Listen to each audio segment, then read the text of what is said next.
Oh, yes, the last time Southampton played Sunderland, it was a massacre. 5-0. Out for revenge this weekend is Joe and all the Saints fans. How are you, Joe? Very well, thanks yourself. Yeah, good, thank you. Looking forward to this one. It's not going to be 5-0 again, is it? This is a different I Southampton really hope side. not, yeah. All right, welcome back to the Southampton View. We are going to talk about Manning and the Birmingham game. We're also going to talk about Smallbone. We're going to talk about the £70 million losses. And at the end of the video, we're going to get your February Player of the Month. And it's not who most of you will be thinking it is. So let's get straight into it. Obviously, you went to St Andrews, and I mean, I remember you saying when you went to Huddersfield and scored that last minute winner. Was it Hull? It's Hull, wasn't it? Yeah. How massively you enjoyed it. Was this better than the last minute winner at Hull? Yes, absolutely. Because the entire game, the Birmingham home fans were giving us all the banter and all in the whole world.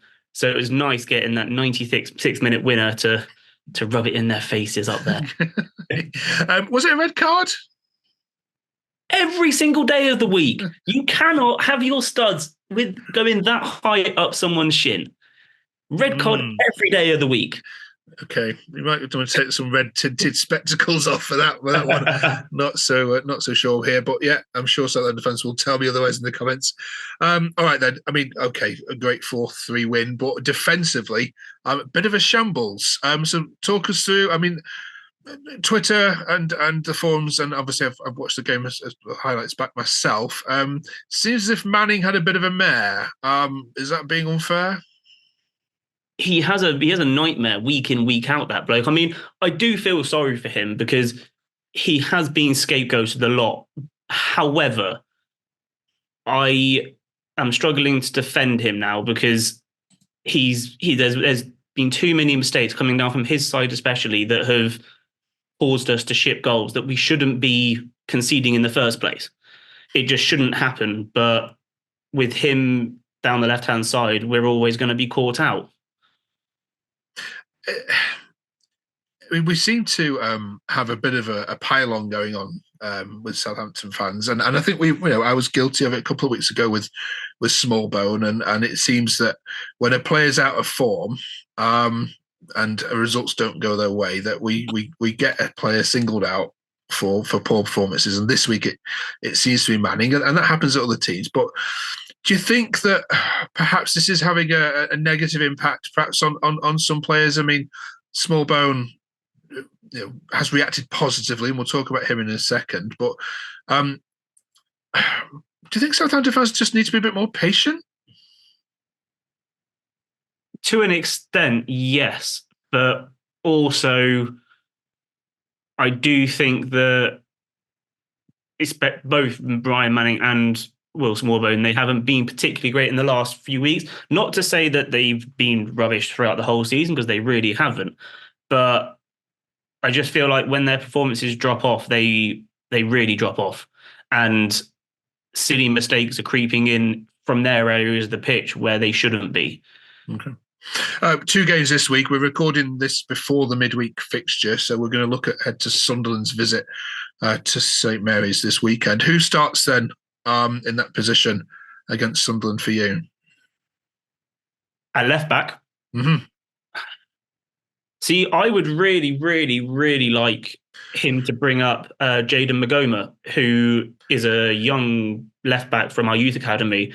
He's played 2 or 3 games in the cup this season, and he's looked really solid. Like, he's defensively sound, but I just don't think he's going to take that risk. So I would like to see James Bree come in, and maybe if Walker Peters is fit, then we can stick him out on the left and have Bree on the right. Or failing that, then we could maybe throw Jack Stevens at left back. I mean, those are our 2 real options, really. Yeah. It seems that I think again Twitter was hoping for Bree to come in and do as you suggested. All right, how did Will Smallbone play? I'm glad to hear that he's been vindicated and fans can get off his back now because of everything obviously he's gone through. And we were guilty ourselves on this channel just 3 weeks ago saying is Smallbone slowing down this group, but we were right to call it out because that's exactly what we do on this channel. We discuss what people are talking on the terraces. How did he do against the Blues? I thought he actually had a very good performance. Like, he came in for a lot of criticism after the Liverpool game. Some of it warranted, some of it most definitely not. Like, some of the stuff that I've seen on Twitter is just disgusting from fans. But he came into Birmingham and he gave a really good show of himself. I think it also helped, one, that we had a proper defensive midfielder behind him in Flynn Downs, and two, also in the fact that he was playing in his correct position rather than trying to be a six when he's quite clearly not a defensive midfielder. He's more of a box-to-box midfielder at number 8 position. So in his right position, superb. Can't fault him. Brilliant. Okay. And coming out of the ground to hear that QPR had beaten Leicester, where do you see that 4-horse race going? It's going to finish at Ellen Road, isn't it? It's looking more and more. We did say a couple of weeks ago, we were like, we really hope you don't want it to go to the end of the season, but I just can't see. I can't see Leeds slowing down. I really can't. I'm glad to see the Leicester free fall has started. I'm really glad about that.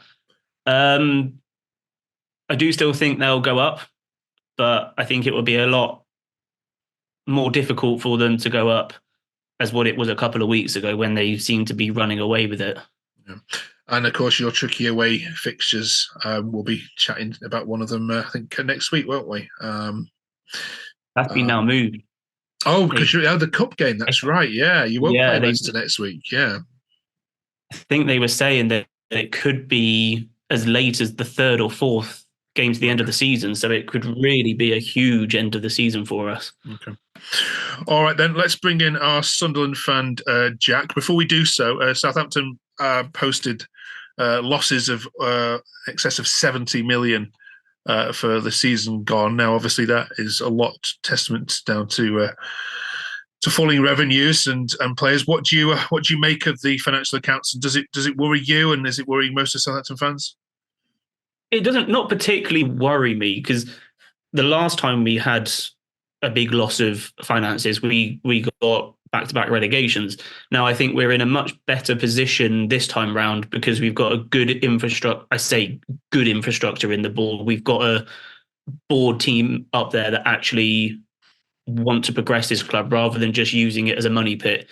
So although they are big losses, I do think we'll be okay, and I think we'll really push on and hopefully get back to the Premier League at the first time of asking. Well, obviously, we wish you well with that one. I mean, finances are half the battle now with clubs, aren't they? But I mean, Southampton seems to have always been a very well-run club.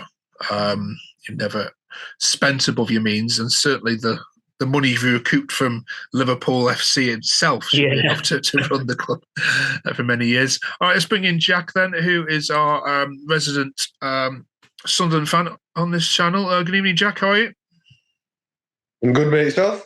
Yeah, all right. Excited for the red and white striped derby then. Last time you played Southampton, you'll remember the scoreline well, I think, won't you?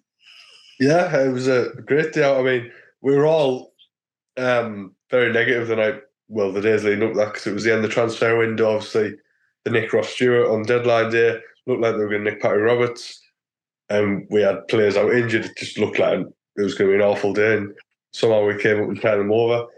And the feeling is similar going into this weekend. I'll be honest with you. I feel like we could get 10 over this time. I wouldn't be surprised if there's a similar scoreline, but in the opposite direction. I'll be honest with you. All right. Let's get some predictions from you both then. Joe, you can head first, being at home. I'm not going to go as confident. I'm going to go for a 3-2 Saints win.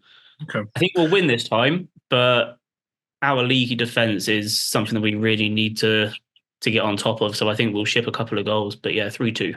All right. Go on then, Jack. 5-0. If we managed to score 2 goals, I think I'd walk back from Southampton, to be honest with you. I'd be amazed. I honestly, no confidence at all. 3-0 Southampton. Okay. Spoken like a true person who's been watching Sunderland for the last 4 weeks. All right. Cheers, fellas. Joe, before we go, we need to get your February player of the month. Who are you giving it to and why? Although he's only come back from AFCON, I'm giving my February player of the month to Joe Aribo. Every time he's played, he's changed the game for the better. I mean, second half against Hull was absolutely superb. And obviously he scored the all-important goal to beat Birmingham at the weekend. So yeah, Aribo. All right, congratulations, Joe Aribo. February player of the month. Right, thank you both. Enjoy the game. Enjoy your trip down there, Jack, as much as you can. And we'll catch you both next week. No game for you, Joe, next weekend because of Leicester in the Cup. So we will catch up with you in a fortnight's time as we look ahead to the run-in just before the international break. All right. Cheers, Joe. Perfect. Cheers, guys. Nice one. Cheers.